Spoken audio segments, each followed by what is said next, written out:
Big breaking. Pension भोगियों के लिए खुशखबरी। पेंशन नियम में किया गया बड़ा बदलाव। ऐतिहासिक फैसला। कर्मचारी या पेंशन भोगी की मृत्यु के बाद उनके परिवारजन फैमिली पेंशन का दावा करते हैं। इसका दावा करने के लिए उनको फॉर्म नंबर 14 भरना अनिवार्य होता है। इस फॉर्म को भरकर 2 या 2 से अधिक व्यक्तियों से सत्यापित करवाना होता है, तभी जाकर उनके परिवारजन को फैमिली पेंशन का भुगतान किया जाता है। लेकिन इसको सत्यापित करवाने में बहुत सारी समस्याएं देखने को मिलती थी, तो ऐसे में अब इसी को लेकर बहुत ही बड़ा बदलाव कर दिया गया है। आपकी जानकारी के लिए बता दूं कि पारिवारिक पेंशन का दावा करने के लिए फॉर्म नंबर 14 का उपयोग किया जाता है, जिसमें आवेदक को अपनी व्यक्तिगत जानकारी, परिवार के सदस्यों की जानकारी प्रदान करनी होती है। फॉर्म नंबर 14 का महत्व। फॉर्म नंबर 14 पारिवारिक पेंशन के दावे के लिए आवश्यक दस्तावेजों में से एक है। यह फॉर्म सरकार को आवश्यक जानकारी प्रदान करता है, जिससे यह सुनिश्चित किया जा सके कि पेंशन सही व्यक्ति को दी जा रही है। इस फॉर्म में आवेदक के संबंध में विस्तृत जानकारी होती है, जिसमें आवेदक का नाम, पता, पेंशन प्राप्त करने का अधिकार और सत्यापन की जानकारी शामिल होती है। अब तक क्या था नियम?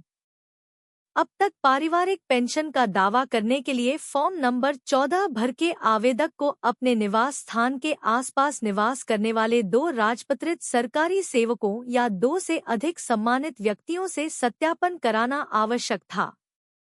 सत्यापन का उद्देश्य यह सुनिश्चित करना था कि आवेदक द्वारा प्रस्तुत जानकारी सत्य और सही है।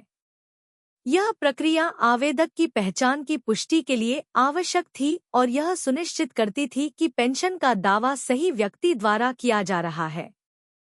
सत्यापन में आती थी कठिनाइयां। सत्यापन की यह प्रक्रिया कई आवेदकों के लिए कठिन और जटिल साबित हो रही थी। राजस्थान के ग्रामीण और दूरस्थ इलाकों में, जहां राजपत्रित सरकारी सेवक कम संख्या में होते हैं, आवेदकों के लिए सत्यापन कराना चुनौतीपूर्ण हो गया था। विशेष रूप से बुजुर्ग परिवार पेंशनधारियों को, जो अक्सर शारीरिक रूप से कमजोर होते हैं और अपने निवास स्थान से दूर यात्रा करने में सक्षम नहीं होते, को इस प्रक्रिया में काफी कठिनाइयों का सामना करना पड़ रहा था। इसके अलावा 2 सम्मानित व्यक्तियों को ढूंढना भी एक चुनौती होती है। राज्य सरकार ने नियम में किया बदलाव। आवेदकों की इस समस्या को ध्यान में रखते हुए राजस्थान राज्य सरकार ने फॉर्म नंबर 14 में संशोधन करने का निर्णय लिया है। अब नए नियमों के तहत परिवार पेंशन के दावे के लिए केवल एक राजपत्रित सरकारी सेवक या एक सम्मानित व्यक्ति द्वारा सत्यापन पर्याप्त होगा। इस संशोधन का उद्देश्य आवेदकों के लिए प्रक्रिया को सरल बनाना और उन्हें अनावश्यक कठिनाइयों से बचाना है। पहले जहां 2 व्यक्तियों के सत्यापन की आवश्यकता थी, अब इसे घटाकर केवल एक व्यक्ति कर दिया गया है।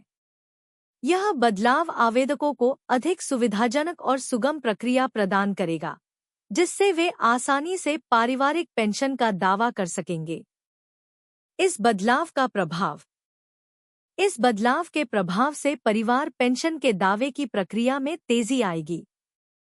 यह खासकर उन परिवारों के लिए राहत का कारण बनेगा जो पहले सत्यापन की जटिलता के कारण दिक्कतों का सामना कर रहे थे। यह कदम राज्य सरकार की ओर से एक सकारात्मक प्रयास है, जो यह सुनिश्चित करता है कि पेंशन का लाभ सही समय पर सही व्यक्ति तक पहुंचे। खुशखबरी। गलत फिक्सेशन के कारण जारी पेंशन का भुगतान बाद में रिकवरी नहीं किया जा सकता। कोर्ट का बड़ा फैसला। पेंशन भोगियों के लिए राहत की खबर। पंजाब हरियाणा हाईकोर्ट ने फैसला सुनाया कि गलत फिक्सेशन के कारण जारी पेंशन की राशि बाद में वापस नहीं ली जा सकती। इस फैसले से पेंशन भोगियों को बड़ी राहत मिलेगी। आप सभी को यह बता दें कि कई बार गलत फिक्सेशन एवं कई अन्य कारणों न की वजह से कुछ पेंशन भोगियों को गलती से अधिक भुगतान कर दिया जाता है। उसके बाद सरकार उस अधिक धन की वसूली भी करती है। लेकिन आप यह जान लीजिए कि अब इस मुद्दे पर पंजाब और हरियाणा हाई कोर्ट के द्वारा फैसला लिया गया है। हाईकोर्ट ने यह स्पष्ट किया है कि एक बार पेंशन निर्धारित और जारी हो जाने के पश्चात उस राशि को गलत बताकर उस पैसे की वापस वसूली करना सही नहीं है। इस फैसले की वजह से बहुत से पेंशनधारकों को बड़ी राहत की सांस मिली होगी। इस फैसले के बाद वह अपनी पेंशन को सुरक्षित महसूस करेंगे। आप सभी यह भी जान लीजिए कि पंजाब हाईकोर्ट ने यह फैसला लुधियाना निवासी खुशराम के द्वारा दायर की गई याचिका पर सुनवाई करते हुए दिया है। रिकवरी को लेकर याचिकाकर्ता ने कोर्ट में दी दलील। लुधियाना निवासी खुशराम याचिका में यह बताया है कि वह जुलाई 1989 में केंद्र सरकार सत्र की नौकरी से रिटायर हुए थे। उसके बाद सितंबर 2023 में खुशीराम को विभाग की गलती के कारण अधिक पेंशन प्राप्त होने का संदेश प्राप्त हुआ। इसके साथ साथ खुशीराम ने कोर्ट ने यह भी बताया है कि पेंशन के निर्धारण में उसकी कोई भी भूमिका नहीं है, इसलिए विभाग के द्वारा उसको पैसे की वसूली का नोटिस कैसे भेजा जा सकता है। अदालत को यह बताते हुए उन्होंने तर्क दिया कि यह गलती विभाग की थी और वह किसी भी गलतफहमी या गलत निर्णय के लिए जिम्मेदार नहीं हो सकता। केंद्र ने रिकवरी के दिए नोटिस। केंद्र सरकार के द्वारा बिना किसी जांच पड़ताल के खुशीराम को वसूली का नोटिस भेज दिया। सरकार ने आरबीआई के दिशानिर्देशों का हवाला देते हुए खुशीराम को बताया कि उससे लगभग 3 लाख रुपए की वसूली की जाएगी। खुशीराम ने कोर्ट में लगाई याचिका। खुशीराम ने रिकवरी नोटिस का विरोध करते हुए एक आवेदन प्रस्तुत किया, जिसको केंद्र सरकार के द्वारा अस्वीकार कर दिया गया।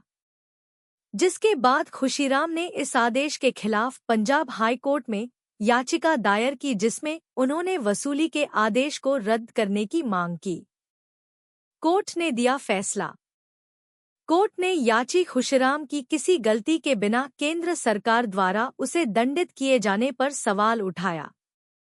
बहुत से अधिकारियों के द्वारा उनकी गलती को छुपाने के लिए खुशीराम की पेंशन में से करीब 3 लाख रुपए की वसूली की गई थी।